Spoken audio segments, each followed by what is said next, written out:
Just a clarification on the exemption that India has received on the Chabahar Port. If you could give us an understanding when it has come and till how long that is going to be valid. And at the cost of repetition, sir, going back to Trump's comments yesterday, he kind of said that he had spoken to Prime Minister Modi. Is there anything that you want to, during the conflict, it seems that's the what we could understand. If you could give us an understanding and your position on that again, sir. Rathi ji. Sir, मैं संजीव राठी यूनिवार्ता से। Sir, कुछ reports आई है कि यूरोपीय संघ के नेताओं को गणतंत्र दिवस पर मुख्य अतिथि के रूप में आमंत्रित किया जाएगा, इस पर आप क्या? So Sudhi, to your question, the exemption has been granted for 6 months. It has come in recent days. I'll be able to give you exact date as to when we got that exemption once I step out of the podium, and we'll get those details for you. On the question of comments made, look, on this particular matter, we have made it very clear what we think, what is our position. So I would ask you to look at what we have said in the past. Rathi ji, on your आपका सवाल, देखिए, गणतंत्र दिवस 26 जनवरी 2026 को होगा। अभी से और तब में 3 महीने का फासला है। 3 महीने बहुत लंबा फासला होता है, तो थोड़ा सा आप सब्र रखें। आपको उपयुक्त समय पे हम लोग बताएंगे कि उस 26 जनवरी का गणतंत्र दिवस का हमारे यहाँ कौन मुख्य अतिथि आने वाले हैं। Siddhant, your question regarding the statement made by OIC Secretariat, we reject those statements. They don't have any locus standi to speak on matters which are internal to India. Simutini, regarding your question, see, we had a bilateral arrangement with Tajikistan for the rehabilitation and development of any aerodrome. This arrangement was in place for several years. After the conclusion of the agreement that we had with Tajikistan, we have handed over the facility to the Tajik side. This happened in 2022. Yes, Prime Minister had a conversation with the new incoming Prime Minister of Japan. He congratulated her on assuming office. Both leaders discussed India-Japan bilateral ties. This, of course, is a very important partnership for us. It is multifaceted in character. All those issues were discussed.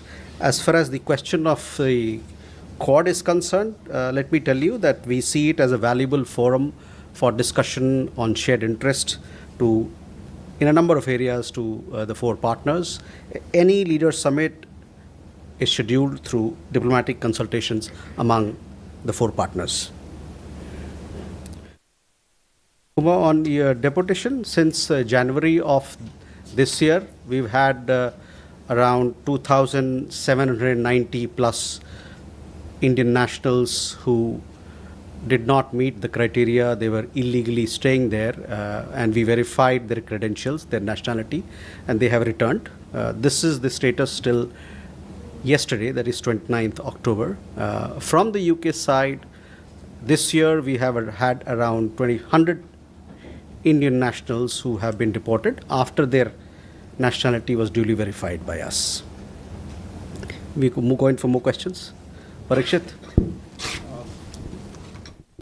Sir, how do you see the US-China talks that have taken place in South Korea, successful conclusion of talks, and on the issue of rare earth magnets especially, we've been learning from the industry that at least 4 Indian companies have received licenses from the Chinese government to import magnets.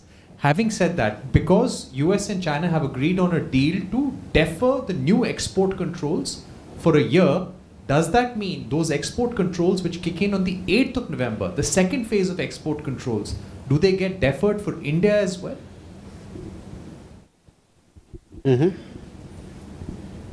Ishi? This is Yeshi Seli from Business India. My question is on the US sanctions on Russian oil.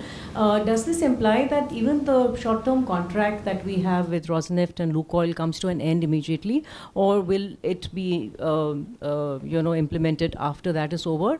And secondly, I have a question on Bangladesh. Their elections are likely to happen next year. Is India putting forth this proposal that there should be free and fair elections and that Awami League should be a part of them? Okay. Jessica?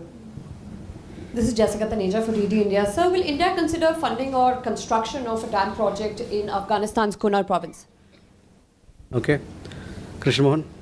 Sir मेरा सवाल है कि Bharat express से कृष्ण मोहन शर्मा, मेरा सवाल ये है कि रूस और अमेरिका और भारत के बीच जो ऑयल एक्सपोर्ट और इंपोर्ट की बात चल रही है, उसके दरमियान कुछ इंडियन कंपनी ने क्या वास्तव में रूस से तेल लेना बंद कर दिया है?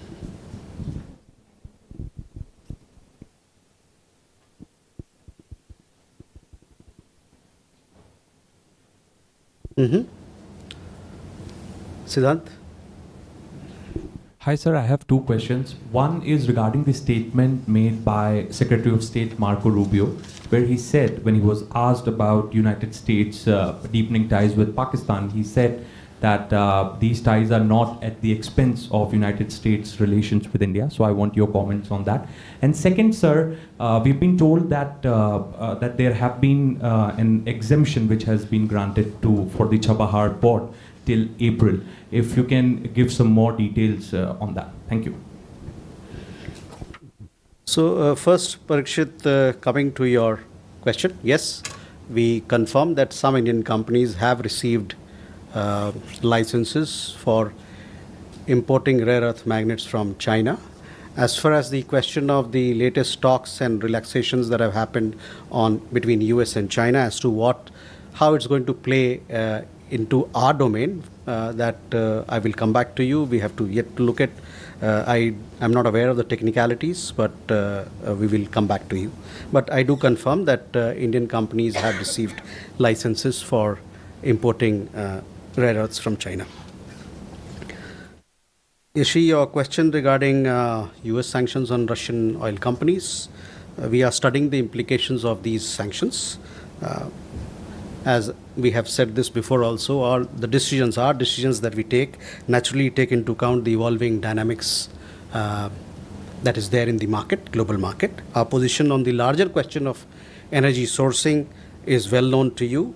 In this endeavor, we are guided by the imperative to secure affordable energy from diverse sources for meeting the energy security requirements and needs of 1.4 billion people.